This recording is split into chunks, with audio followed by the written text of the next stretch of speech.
Okay, so you want to know the best size to start your dreads? I'm gonna tell you.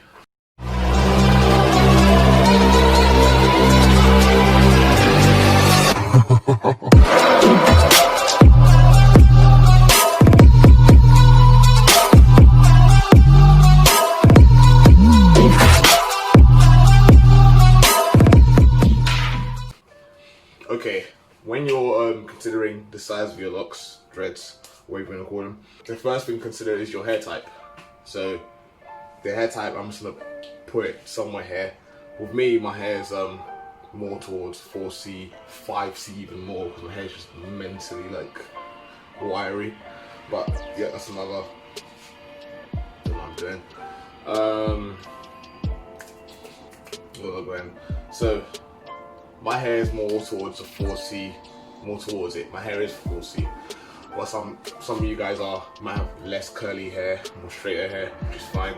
But generally, the tighter your curls, the easier it is to have thinner locks. Me personally, I wouldn't recommend thinner locks. It depends on what you want out of your locks. For me personally, I want locks for as long as I can get them, as long as my hairline will permit. If you just want like the short look, if you want to keep it around here, and you don't see yourself having it for a long run, you know, you can go for the thin ones. But generally, a general consensus, if you want locks for the longest amount of time, the thicker the better. I feel like a lot of people like Chief Keef, don't really know any people that have like thin, long locks that cover their face and stuff. Although yeah, I feel like it's a good look, but it's just so delicate. Like you get breakages here and there. It's just not really worth it. For the average person with a four type hair, this is what I would go for, around that range. For me personally, what I'd advise is get a medium thick set of locks to start with. I'd say if you're going for a full head, aim for about 100, no more than 100 locks. If you're on the high top locks, 70 should be fine, and then just see where your head's at from there, because you can always combine some. But if you have them very, very thin and you start combining, it actually hinders the length, because obviously most people want to retain the length. Also, take these amount of locks with a pinch of salt. It all depends on the hair thickness, your hair type. I'd say the general consensus, try and project where you want your locks in the future. Have an idea of what you want before you start your lock journey. That's the first thing that made me change so much in my first set. So initially I just wanted locks. I had no idea where I was going with it or if I'd commit to it, and I started with interlock. I highly recommend, if you are going to start with certain methods, you'd keep the method for the most part. It depends. Interlocking is very hard to combine your locks, because an interlock isn't really a dread. It's more like, it's sort of like a braid. Like it's just permanently not even twisted, it's just like locked in a sense. That's not like matted hair. Twisting your hair, it's matting your hair together. So it's a lot easier to combine to like a neighbor lock, like so, if you want to get it thicker. I feel like most people generally, when you grow your hair longer, or you grow your locks longer, you're going to want it to be thicker for the most part. Or if one's getting thinner, you want to combine it. Something else to take into consideration is your hair thickness.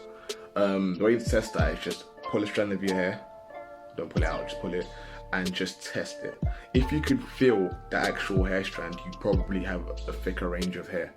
If you can't, it's more on the thinner side, and just look at how your natural hair grows. If you can grow a thick amount of like afro, no problem. Generally you would have a thicker set of hair with minimal breakage. For me, my hair, I found out my hair's fairly thick. Just something to consider before you start the locking process, and how often you should twist it. It's quite important to get more of a layered parting, especially if you are trying to maintain your locks. I feel like most people are maintaining locks. If you're going a freeform route, lay hair, do whatever, minimal maintenance, just do your thing like I am. But if you are going the maintain route, just make sure you want to go for more diamond parting than square. Just anything that layers the dreads so that they sit on each other.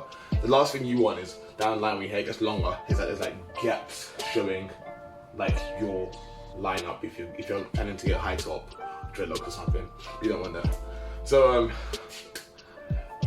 ultimately it's up to you, but I'd advise to get thicker or stick with a thicker set or start at a thicker set. Yeah.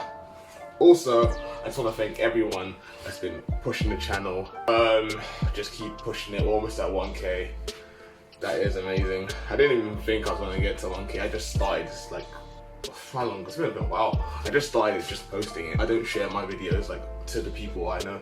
I just put it out on the internet. Like, I'm a big believer that good content will reach the right audience eventually. So that's what I've been doing, and everyone's been helping me out now. Thank you very much, and I'll see you next time. Safe.